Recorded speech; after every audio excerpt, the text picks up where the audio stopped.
Shalom Ouvracha. Le contexte plus large des sources tanaïques suggère assez clairement que le problème posé par des instruments comme la flûte et le shofar résidait dans leur volume sonore excessif, perturbant ainsi le calme que nous nous efforçons d'instaurer le Shabbat et au Yamim Tovim. La Mishnah de Tamiz, au chapitre 3, la Mishnah numéro 8, nous apprend que le son de la flûte et du shofar sur le mont du Temple parvenait par-dessus les collines de Judée aux oreilles des habitants de Jéricho, ville située à plus de 30 kilomètres. Même s'il s'agit à l'évidence d'une exagération, cela montre bien que ces instruments étaient particulièrement bruyants. Le problème ne vient donc pas de l'instrument de musique en soi, mais plutôt de tout ce qui génère un bruit important. De nombreuses sources expriment des préoccupations similaires. Le Merilta de Rabbi Shimon ben Yochai, au chapitre 12, le paragraphe numéro 16, cite les applaudissements, les danses et les claquements de doigts comme des activités n'étant pas des mélachos, mais néanmoins interdites le Shabbat, et fonde cette interdiction sur des pesurim, indiquant que ces activités sont intrinsèquement problématiques le Shabbat et ne relèvent pas simplement d'une préoccupation indirecte. La Mishnah de Bessa, au chapitre 5, la Mishnah numéro 2, confirme également cette interdiction. On la retrouve aussi dans la toute dernière halacha de la Tosefta de la Masechef Shabbat. La Mishnah de Shabbat, au chapitre 5, la Mishnah numéro 4, interdit de laisser un âne sortir dans le domaine public le Shabbat avec une cloche, même si celle-ci est bouchée. On pourrait penser qu'en bouchant la cloche, on a réglé le problème principal. Or, ce texte enseigne que la cloche demeure un objet qu'un animal ne peut transporter d'un domaine à l'autre le Shabbat. L'implication est claire. Sonner une cloche est interdit le Shabbat. En effet, cela est confirmé dans la Tosefta de Shabbat, au chapitre 14, la halacha numéro 15, où l'on apprend qu'un shofar et un hochet, bien qu'il soit interdit de les utiliser pour leur usage premier, à savoir faire du bruit, peuvent servir à d'autres fins légitimes. Néanmoins, le texte précise qu'il est interdit de faire tinter une clochette ou d'agiter un hochet pour un enfant le Shabbat, ce qui montre bien que le problème est de s'en servir pour faire du bruit. D'autres textes peuvent également refléter cette interdiction de faire du bruit à Shabbat. Dans le Talmud Yerushalmi, dans la Masechef Bessa, au chapitre 5, la halacha numéro 2, Rabbi Elazar énonce un principe simple et général.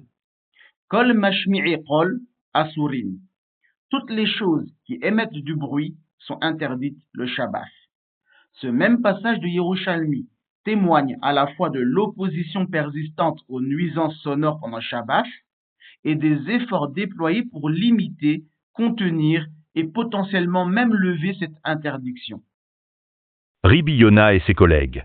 L'un a dit, il est permis d'applaudir d'une certaine manière, mais interdit de l'autre. L'autre a dit, c'est interdit des deux manières. Mais nous ne savons pas qui a dit quoi. Le fait que Rabbi Yona ait dit, il y avait des anciens qui applaudissaient à l'envers à Shabbat, nous apprend que c'est lui qui a dit qu'il était permis d'applaudir d'une certaine manière et interdit de l'autre. Rabbi célébrait le mariage de son fils, Rabbi Shimon, et des gens applaudissaient à l'envers à Shabbat.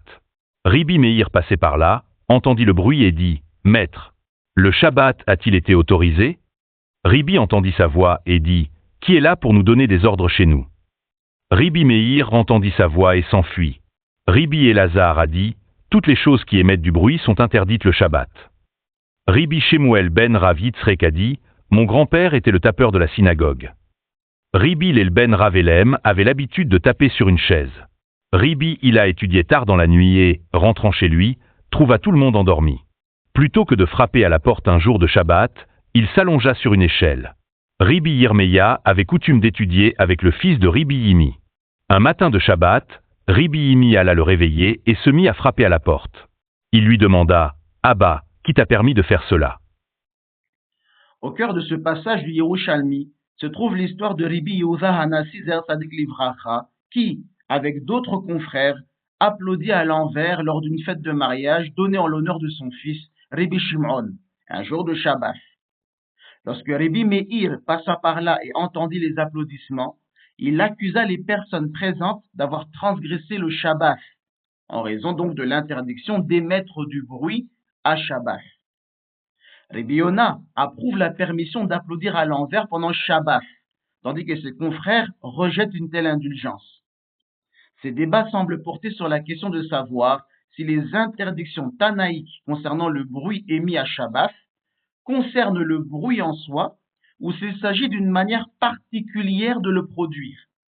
Rabbi Oza Hanassi et Rabbi Yona semblent penser que tant que l'on applaudit d'une manière inhabituelle avec un chinoui, on est autorisé à produire le même volume sonore qui aurait été émis si on avait accompli l'acte normalement. Tandis que Rabbi Meir, dès qu'il entend le bruit provenant de la fête de mariage, peu importe la manière dont ce bruit a été émis et peu importe son degré de volume sonore, considère automatiquement que Shabbat a été transgressé. Ce désaccord fondamental se retrouve dans d'autres histoires de ce passage. Rabbi Shemuel ben Rav Yitzhak rapporte que son grand-père était le tapeur public de la synagogue. En effet, à l'époque, une personne de la communauté était chargée de taper aux portes pour appeler les fidèles à la prière.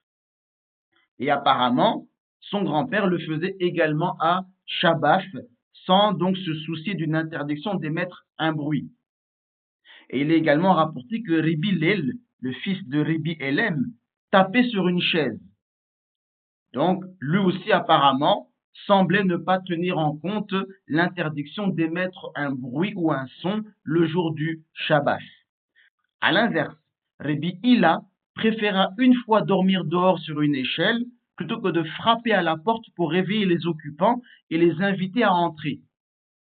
Ce qui montre donc que Rabbi Hilla considérait véritablement interdit d'émettre du bruit le jour du Shabbat, même avec un chinoui. C'est pour ça qu'il préféra dormir dehors plutôt que de frapper à la porte pour qu'on lui ouvre. Rabbi Yirmeya, quant à lui, se mit à frapper à la porte pour réveiller le fils de Rabbi Imi le matin de Shabbat. Ce dernier fut stupéfait par cet acte, ce qui montre que Rabbi Yirmeya considérait que lorsqu'il y a une utilité au bruit, il n'y a pas de problème de l'émettre le jour du Shabbat, alors que Rabbi Imi considérait que peu importe la raison, on ne devait jamais émettre donc de bruit ou de son le jour du Shabbat. Tous ces exemples illustrent donc des positions indulgentes qui ne s'intéressent qu'à la fonction potentielle du bruit. Faire du bruit pour que quelqu'un ouvre une porte ou que quelqu'un se réveille est acceptable, tandis que le bruit interdit dans les sources tanaïques pourrait, selon ces interprétations, concerner des usages problématiques du bruit, inappropriés pour Shabbat.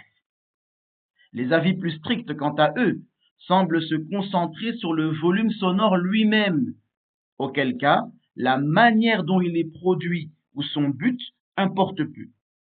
Mais quoi qu'il en soit, ce passage montre clairement que le problème ne réside pas dans les instruments de musique en tant que tels, mais plutôt dans leur utilisation, ou celle de tout autre objet, pour produire un bruit inapproprié. Il semble néanmoins y avoir un consensus sur le fait que faire du bruit pendant Shabbat est une activité délicate et potentiellement problématique. D'où le fait que même ceux qui souscrivent à la position indulgente disent que le bruit devrait être émis ne serait-ce qu'avec un chinouille. Le fait d'admettre une divergence d'opinion claire autour de l'interdiction de faire du bruit à Shabbat va nous permettre, à partir de la prochaine vidéo, de présenter les sources démontrant que tout le monde n'a jamais été d'accord pour interdire le bruit et la musique à Shabbat, et que dans certaines communautés, même au sein de certains cercles kabbalistiques, de la musique était jouée à Shabbat.